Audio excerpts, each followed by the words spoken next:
O objetivo do Evangelho. Tomaremos como ponto de partida, para este último capítulo, um episódio dos Evangelhos que tem lugar à sombra mesma da cruz, um episódio que, em seus detalhes, é histórico e profético ao mesmo tempo. E, estando ele em Betânia, assentado à mesa, em casa de Simão, o leproso, veio uma mulher, que trazia um vaso de alabastro, com unguento de nardo puro, de muito preço, e quebrando o vaso, lhe derramou sobre a cabeça. Jesus, porém, disse, em verdade vos digo que, em todas as partes do mundo onde este evangelho for pregado, também o que ela fez será contado para sua memória. Marcos 14, 3,69. O Senhor quis então que a história de Maria, que ungiu com nardo de grande preço, acompanhasse sempre a predicação do evangelho, que o que Maria tinha feito estivesse sempre unido ao que o Senhor fez. Esta é a sua ordem. O que quis nos ensinar com isto? Sem dúvida todos nós conhecemos muito bem a história de Maria. Dos detalhes que João provê no capítulo 12 de seu Evangelho, onde o fato acontece não muito depois da volta à vida de seu irmão Lázaro, podemos compreender que a família não é tão rica. As irmãs deviam realizar elas mesmas o serviço da casa, devido a que está escrito que naquela festa Marta servia. João 12, 2, confrontar com Lucas 10, 4, podemos pensar que cada centavo tivesse valor para eles. Ainda assim, uma das irmãs, Maria, que guardava entre seus pertences mais prezados um vaso de alabastro contendo um perfume de preço de 300 denários, o ofereceu, completamente, ao Senhor. Segundo a apreciação comum, este dom era demasiado excessivo, era como dar ao Senhor mais do que lhe fosse devido. Por isto Judas, junto com outros discípulos, tomou a iniciativa de expressar a desaprovação de todos, julgando o ato de Maria como um desperdício de dinheiro. Desperdício.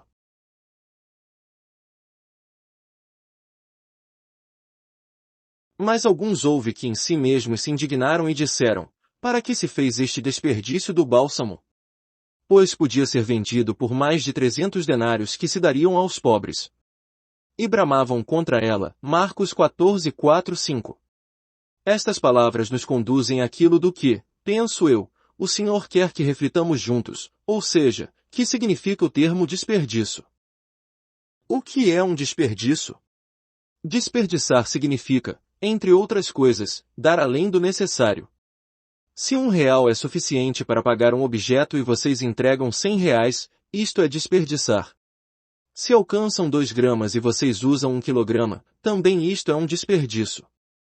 Se 3 dias bastam para terminar bem um serviço e vocês usam 5 dias ou uma semana, é um desperdício.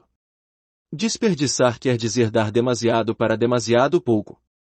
Se alguém recebe mais do que pensa que seja justo, aquilo que lhe foi entregue demais é desperdiçado. Mas lembremo-nos que estamos tratando um argumento que o Senhor disse que devia ser difundido como o Evangelho, em qualquer lugar onde o Evangelho seja predicado. Por quê?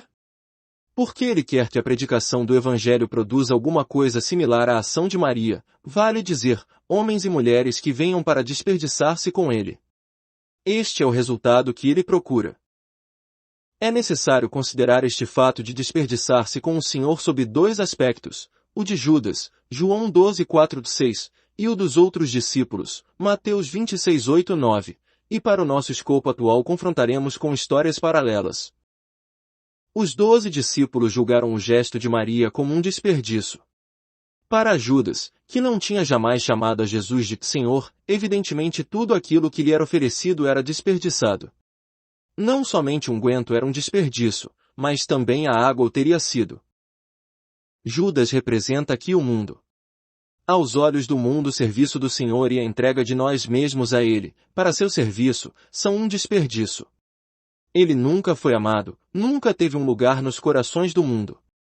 Muitos dizem, este homem poderia ter uma boa posição no mundo se não fosse um crente.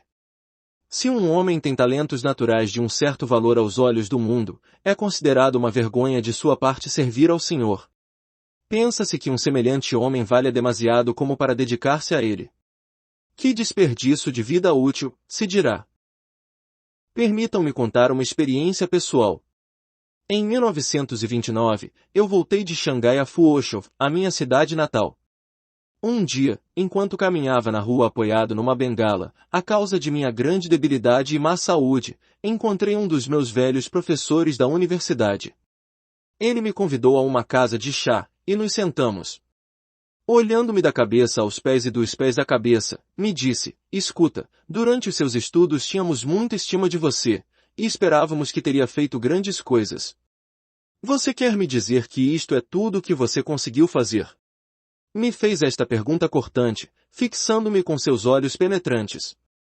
Devo confessar que, ouvindo, o meu primeiro impulso foi o de me declarar vencido e chorar.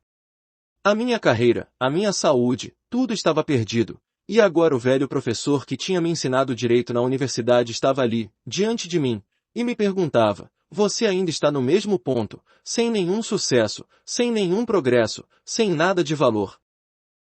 Mas um instante depois, e devo dizer que aquela foi a primeira vez em minha vida, conheceu realmente o que significava o espírito de poder sobre ele. O pensamento de ter podido dar a minha vida pelo meu Senhor enchia minha alma de energia. Aquilo que estava sobre mim naquele momento não era nada menos que o espírito do poder. Pude alçar novamente os olhos e sem reticência alguma disse: Senhor, eu te agradeço. Esta é a melhor coisa possível, sei que escolhi o caminho certo. Aos olhos do meu velho professor parecia uma perda total o fato de servir o Senhor, mas este é o verdadeiro objetivo do Evangelho: conduzir cada um de nós a uma reta apreciação de seu valor. Judas predicou, então, que aquilo era um desperdício. Nós teríamos podido fazer daquele dinheiro um melhor uso, utilizando-o de uma outra forma. Existem tantos pobres. Por que não dá-lo melhor a uma obra de caridade, cumprir uma obra social para ajudar os pobres de maneira prática? Por que desperdiçá-lo sobre os pés de Jesus? Veja João 12:4-6. O mundo arrasou-a sempre assim. Não pode achar uma forma melhor de utilizar sua vida? Não pode fazer alguma coisa melhor para você? É demasiado audaz entregar-se assim, inteiramente, ao Senhor. Mas se o Senhor é digno, como pode ser um desperdício? Ele é digno de ser servido assim. Ele é digno de me ter como um prisioneiro, ele é digno de que eu viva unicamente para ele. Ele é digno. Pouco importa o que o mundo pensa. O Senhor disse: não andeis ansiosos. Então, não nos inquietemos. Os homens podem dizer o que querem, mas nós podemos confiarmos nestas palavras do Senhor: ela fez uma boa ação, nem todas as verdadeiras obras são realizadas para os pobres, cada verdadeira obra é feita para mim. Quando nossos olhos se abriram ao valor do nosso Senhor Jesus, nada é demasiado bom para ele. Mas não queremos prolongar-nos demasiado sobre Judas. Tentemos compreender o comportamento dos outros discípulos, porque as suas reações nos tocam mais que aquelas de Judas. Nós não nos inquietamos tanto com o que diz o mundo, podemos suportá-lo, mas damos uma grande importância àquilo que dizem outros cristãos que deveriam entender. Contudo, achamos que os outros discípulos expressam o mesmo pensamento que Judas, não se limitavam a dizê-lo, mas se mostraram vivamente contrariados e indignados pelo fato. E os seus discípulos, vendo isto, indignaram-se, dizendo: por que é este desperdício? Pois este unguento podia vender-se por grande preço, e dar-se o dinheiro aos pobres. Mateus 26:8-9. Sabemos que existe um comportamento mental demasiado comum que faz dizer aos cristãos: tentem obter o máximo resultado com um mínimo preço. Isto, porém, não é para nada aquilo de que estivemos falando, que é muito mais profundo. Um exemplo nos ajudará a compreender melhor. Nunca disseram a vocês quanta gente poderia ocupar-se deste ou daquele serviço. Poderiam ajudar neste ou naquele grupo. Por que não são ativos? Falando assim se tem em vista somente a utilidade. Tudo deveria ser utilizado a fundo do modo comumente retido mais útil. Alguns se preocuparam porque certos amados servos de Deus não pareciam suficientemente ativos. Pensavam que teriam podido realizar muito mais tentando de introduzir-se em algum ambiente, e obtendo consideração e influência em determinados círculos. Teriam assim podido ser úteis em modo mais eficaz. Já falei de uma irmã que conheci muitos anos atrás e que, penso, foi a pessoa que maiormente tenha me ajudado. Ela foi um verdadeiro instrumento nas mãos do Senhor durante todo o tempo em que eu estive em contato com ela, ainda que nem sempre o percebesse. A minha preocupação era, ela não é útil.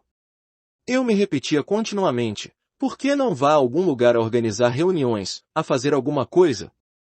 Ele desperdiça a vida vivendo naquela favela onde nunca sucede nada.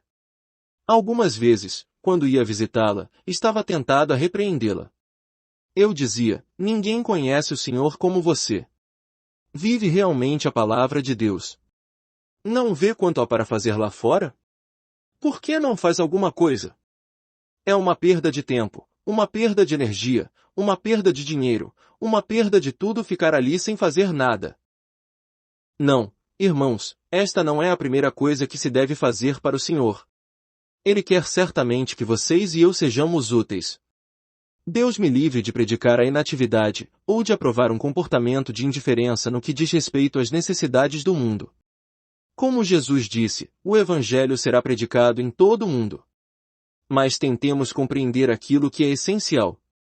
Pensando novamente nisso hoje, compreendo o quanto o Senhor usava aquela cara irmã por falar conosco, os jovens, enquanto nos preparávamos em sua escola para a obra do Evangelho.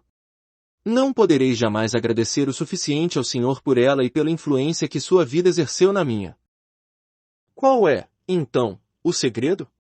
É claramente este, que aprovando o ato cumprido por Maria em Betânia, o Senhor Jesus estabelecia o princípio fundamental de cada serviço, oferecer a Ele tudo o que vocês têm, o seu inteiro ser, e se isto é tudo que Ele permite vocês de fazerem, é suficiente.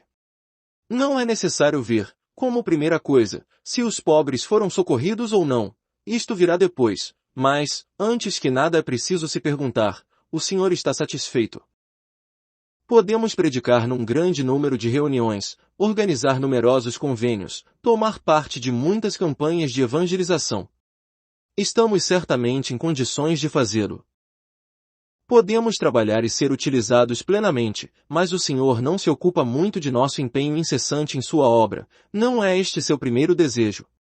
O serviço do Senhor não pode ser misturado com resultados tangíveis. Não, amigos meus, o que o Senhor considera de nós, acima de tudo, é se nos ajoelhamos aos seus pés para ungir a sua cabeça. Qualquer seja o nosso vaso de alabastro, a coisa mais preciosa, aquela que nos é mais cara no mundo até, permitam-me dizer, a manifestação de uma vida que procede da cruz, entreguemos tudo isto ao Senhor. Para muitos, também entre aqueles que deveriam compreender, isto poderá parecer um desperdício, mas é o que o Senhor procura acima de tudo. Muito frequentemente o entregar-se a Ele será um serviço sem fatiga, mas Ele se reserva o direito de suspender o serviço por um tempo, para fazer-nos compreender se estamos apegados ao serviço ou a Ele mesmo. Servir por prazer ao Senhor. Em verdade vos digo que, em todas as partes do mundo onde este Evangelho for pregado, também o que ela fez será contado para sua memória. Marcos 14:9. Por que o Senhor disse isto? Porque o Evangelho deve produzir isto. Este é o objetivo do Evangelho. O Evangelho não existe simplesmente para socorrer os pecadores. Graças ao Senhor, aos pecadores lhe será provido, mas a sua salvação será, por assim dizer, um subproduto do Evangelho, e não seu principal objetivo. O Evangelho é predicado, em primeiro lugar, a fim que o Senhor seja glorificado.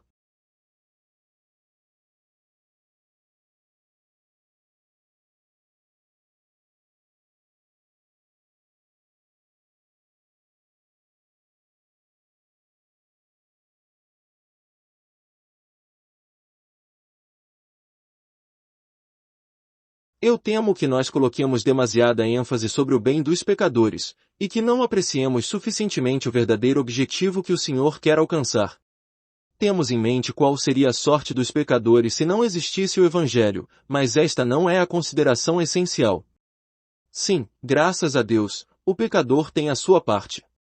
Deus responde às suas necessidades e o enche de bênçãos, mas esta não é a coisa mais importante. Em primeiro lugar está o fato que cada coisa deveria tender à glória do Filho de Deus. Somente quando ele é glorificado nós somos justificados e os pecadores são perdoados. Nunca achei nenhuma única pessoa que tivesse obedecido ao Senhor e não tivesse sido jamais satisfeita em cada uma de suas necessidades. É impossível. A nossa satisfação está inevitavelmente ligada àquilo que nós fazemos para obedecer ao Senhor. Mas é necessário lembrar-se que Ele não estará nunca satisfeito se nós não nos desperdiçamos para Ele. Alguma vez deram demasiado ao Senhor? Posso fazer uma confidência? Uma lição que algum de nós aprendeu é que, no serviço do Senhor, o princípio do desperdício é o princípio do poder. O princípio que determina a verdadeira utilidade é o princípio do gasto supérfluo. A verdadeira utilidade mede-se nas mãos de Deus em termos de perda. Mais acreditam poder fazer, mais utilizam os seus talentos até o extremo limite, e às vezes ultrapassando esses limites, para poder fazê-lo, e mais percebem que estão aplicando os princípios do mundo e não os do Senhor. Os caminhos de Deus a nosso respeito convergem para estabelecer em nós este outro princípio, que nosso serviço para Ele depende da nossa dedicação a Ele. Isto não significa de modo algum que não devam fazer nada, mas o que deve ser prioritário deve ser o Senhor, não a sua obra. É necessário que cheguemos às aplicações práticas. Vocês talvez digam, eu deixei uma certa posição, abandonei um serviço, renunciei a certas possibilidades de um futuro brilhante, para seguir o Senhor. Eu procuro agora servi-lo. Às vezes parece que Ele me ouve, e às vezes me faz esperar uma resposta precisa. Às vezes me utiliza, mas às vezes parece ignorar-me. Quando isto acontece, me comparo com alguma outra pessoa que está ocupada numa grande organização. Também ela tinha um futuro brilhante, mas não renunciou. Ela continua e serve o Senhor. Vê almas salvas e o Senhor abençoa seu ministério. Tem sucesso, não material, mas espiritual, e eu penso a miúde que parece mais cristã que eu, tem um ar tão satisfeito, tão feliz. No final, o que ganhei? Ela não conhece dificuldades, eu não tenho outra coisa. Nunca seguiu este caminho, mas ainda assim possui muitas das coisas que hoje os cristãos consideram como uma riqueza espiritual, enquanto eu sou sempre assaltado de toda sorte de complicações. O que significa tudo isto? Estou desperdiçando a minha vida? Terei verdadeiramente dado demais? Eis aí, então, o nosso problema. Vocês pensam que, se tivessem seguido o caminho do outro irmão, que se tivessem consagrado o suficiente para suportar as dificuldades, o suficiente para que o Senhor se serva de vocês, mas não o suficiente como para que Ele possa imobilizá-los, tudo iria perfeitamente bem. Mas seria verdadeiramente assim? Vocês sabem muitíssimo bem que não é assim não. Tirem seu olhar daquele outro homem. Olhem para o seu Senhor e perguntem-se ainda o que há de maior valor do que ele. Ele pede que o princípio do desperdício seja o que nos governe. Ela fez isto para mim. O coração de Deus se enche de verdadeiro gozo quando, como diz o mundo, nos desperdiçamos para Ele. Parece que damos demasiado sem receber nada, mas este é o segredo para agradar a Deus. Meus queridos amigos, o que procuramos nós? Procuramos, como os discípulos, ser utilizados. Eles queriam que cada um daqueles 300 denários tivessem uma plena utilidade. Eles buscavam um útil para o Senhor que pudesse ser demonstrado com cifras e reportes. O Senhor deseja sentir-nos dizer, Senhor, eu não me ocupo destas coisas. Se posso somente ser agradável a Ti, isso é suficiente para mim. A união antecipada. Jesus, porém, disse, deixai-a, por que a molestais? Ela fez-me boa obra. Porque sempre tendes os pobres convosco, e podeis fazer-lhes bem, quando quiserdes, mas a mim nem sempre me tendes. Esta fez o que podia, antecipou-se a ungir o meu corpo para a sepultura, Marcos 14, 6, 8. O Senhor Jesus, com este termo antecipado, levanta uma questão de tempo, e este elemento não pode ter uma nova aplicação hoje, porque é tão importante para nós como foi então para Maria. Saibamos todos que no século futuro seremos chamados a uma obra maior, e não à inatividade. Bem está, servo bom e fiel. Sobre o pouco foste fiel, sobre muito te colocarei, entra no gozo do teu Senhor, Mateus 25, 21, confrontar com Mateus 24 horas e 47, em verdade vos digo que o porá sobre todos os seus bens e Lucas 19, 17, bem está, servo bom, porque no mínimo foste fiel, sobre 10 cidades terás autoridade.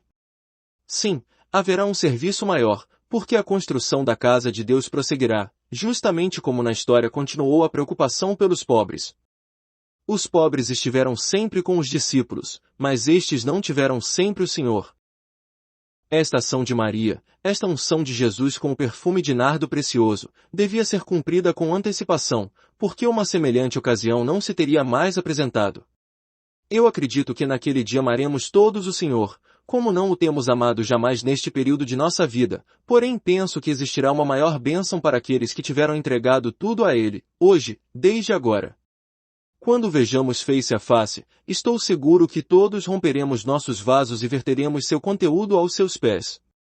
Mas hoje, o que fazemos hoje? Tempo depois de Maria ter quebrado o vaso de alabastro e derramado perfume sobre a cabeça de Jesus, algumas mulheres saíram bem cedo para ungir o corpo do Senhor. O fizeram? Conseguiram cumprir seu projeto naquele primeiro dia da semana? Não, houve uma única pessoa que pôde ungir o Senhor, Maria, que o havia ungido antecipadamente. As outras mulheres nunca o puderam fazer, pois ele tinha ressuscitado. Acredito que, da mesma forma, a escolha do momento possa ter a máxima importância também para nós, e que a primeira pergunta a fazer-nos seja esta: o que posso fazer hoje para o Senhor? Nossos olhos foram abertos sobre o precioso valor daqueles que servimos? Chegamos a compreender que somente aquilo que nos é mais querido, mais caro, mais precioso, é digno dele? Chegamos a entender que trabalhar para os pobres, trabalhar para o bem do mundo, trabalhar para as almas dos homens, para o bem eterno dos pecadores, coisas todas necessárias e úteis, são bem feitas somente se estão em seu justo lugar? Em si mesmas não têm valor algum se confrontadas com aquilo que é feito para o Senhor. É necessário que o Senhor abra nossos olhos sobre aquilo que ele significa para nós. Se existe no mundo algum precioso tesouro de arte, e se eu pago o elevado preço que se exige por ele, sejam R$ 1.000, R$ 10.000 ou até R$ 1.000.000, alguém ousará dizer que é um desperdício? A ideia do desperdício penetra em nosso modo de pensar só quando avaliamos em menos o real valor de nosso Senhor. Tudo se resume nesta pergunta: que valor tem o Senhor para nós, agora? Se nós não lhe atribuirmos muito, é evidente que tudo aquilo que lhe oferecemos, também as pequenas coisas, nos parecerá um desperdício insensato. Mas quando ele é realmente precioso para nossa alma, nada será demasiado caro, nada será demasiado precioso para ele. Tudo aquilo que possuímos, nosso tesouro mais prezado, nosso tesouro sem preço, o depositaremos aos seus pés, e não nos envergonharemos jamais de tê-lo feito. O Senhor disse a Maria: ela fez o que podia. O que significa isto? Significa que ela ofereceu tudo, sem guardar nada para o futuro. Ela derramou sobre ele tudo aquilo que tinha, por isso, na manhã da ressurreição, não tinha nenhuma razão para chorar sua extravagância. E o Senhor estará contente de nós somente quando tenhamos feito o que está em nosso poder. Lembrem-se que com isto não entendo gastar as nossas forças e energias para tentar fazer alguma coisa para Ele. O que o Senhor Jesus procura em nós é uma vida depositada aos seus pés, em vista de sua morte e sepultura e de um dia futuro. A sua sepultura estava já em vista, aquele dia, na casa de Betânia. Hoje está em vista sua coroação no dia em que será aclamado na glória como ungido, o Cristo de Deus. Sim, naquele dia derramaremos tudo o que teremos sobre ele. Unjamo-lo, portanto, hoje, não com um óleo material mas com algo mais precioso, com alguma coisa que provenha diretamente de nosso coração. Aquilo que é somente externo e superficial não pode ter lugar aqui. Foi deixado de lado por meio da cruz e nós aceitamos o juízo de Deus sobre isso e experimentamos o efeito de sua supressão. Aquilo que Deus nos pede agora está representado pelo vaso de alabastro, alguma coisa extraída do profundo, folhada, cinzelada e esculpida, alguma coisa que é para nós tão valiosa porque o é também para o Senhor, que nos é preciosa como a Maria era precioso seu vaso e que não ousamos quebrar. Vem de nosso coração, do mais profundo de nosso ser, e vamos com ele ao Senhor, o quebramos para derramar o conteúdo em seus pés e lhe dizemos: bem, Senhor, estamos aqui com todo o nosso ser. Todo é teu, porque tu és digno. Assim o Senhor tem aquilo que deseja. Possa ele receber hoje uma semelhante unção de nós. Fragrância. E encheu-se a casa do cheiro do unguento, João 12:3. Desde o momento em que foi rompido aquele vaso e o Senhor Jesus foi ungido, a casa foi invadida do perfume mais doce.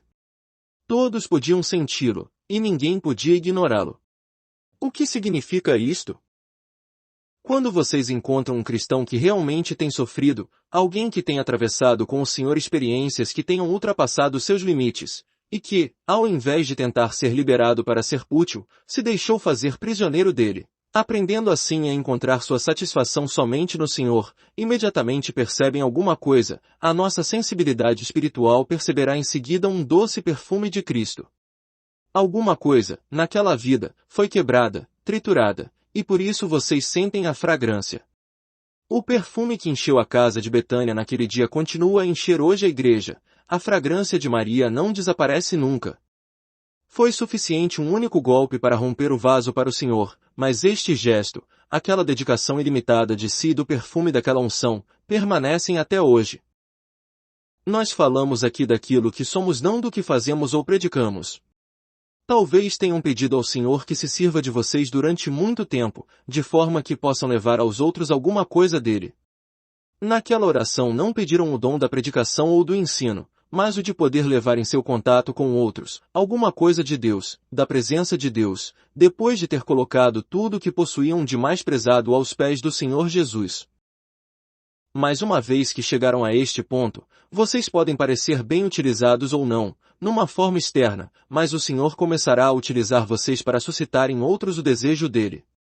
Os outros sentirão em vocês o perfume de Cristo, até o menos ligado a estas coisas estará em condições de discerni-lo.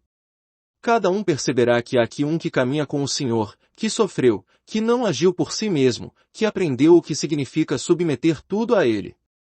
Uma vida deste gênero suscita impressões, as impressões produzem desejos e o desejo impulsiona os homens a buscar, até que sejam introduzidos pela revelação divina, na plenitude da vida em Cristo. Deus não nos colocou aqui com o primeiro objetivo de trabalhar ou de predicar para Ele. A primeira razão pela qual Ele nos coloca aqui é para que nós suscitemos fome nos outros. Isto é, depois de tudo, o que prepara o fundamento da predicação. Se vocês apresentam um gostoso doce diante de pessoas que voltam de um bom almoço, qual será sua reação? Elas comentarão, admirarão seu magnífico aspecto, se interessarão pela receita, pensarão no preço, mas não o comerão. Porém, se elas tivessem verdadeiramente fome, não passaria muito tempo antes que o doce tenha completamente desaparecido. Assim é com as coisas do Espírito. Nenhuma obra verdadeira poderá ser iniciada numa vida, se antes que nada não é suscitada nela verdadeira necessidade. Mas como pode isto ser feito? Nós não podemos suscitar pela força um apetite espiritual nos outros, não podemos constrangê-los a ter fome.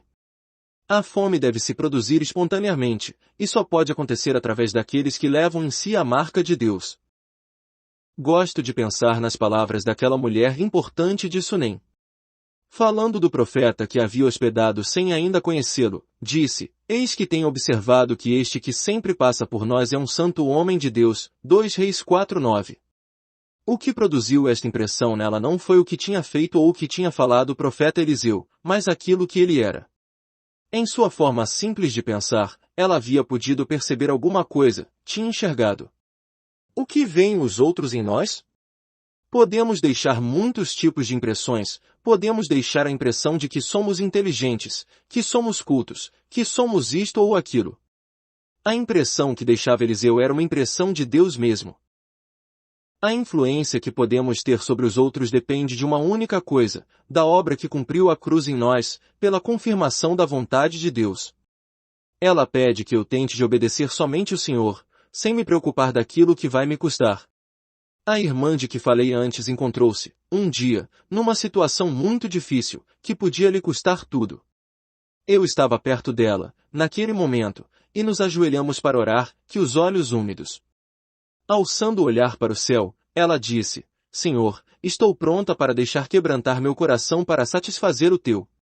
Falar assim, de coração partido, poderia ser para muitos de nós só um lance de puro sentimentalismo, mas para ela, na situação em que estava, queria dizer exatamente isso. Deve haver alguma coisa, um consentimento à entrega de nós mesmos no quebrar o vaso e verter todo o conteúdo para ele que permita ao perfume de Cristo se expandir e se reproduzir em outras vidas. Uma consciência da necessidade deles que os impulsione a procurar e conhecer o Senhor. Isto me parece ser o centro de tudo. O Evangelho tem por único objetivo criar em nós, pecadores, uma disposição que satisfaça o coração de nosso Deus. Para que isto aconteça, nós viemos a Ele com tudo aquilo que temos, com tudo que somos sim, com tudo que mais amamos de nossas experiências espirituais e lhe dizemos, Senhor, eu estou pronto para abandonar tudo isto por Ti, não pela Tua obra, não pelos Teus filhos, não por outras coisas, mas por Ti, somente para Ti. Ó, sermos desperdiçados nele! É uma coisa abençoada sermos desperdiçados para o Senhor. Muitas pessoas eminentes, no mundo cristão, não sabem nada disto.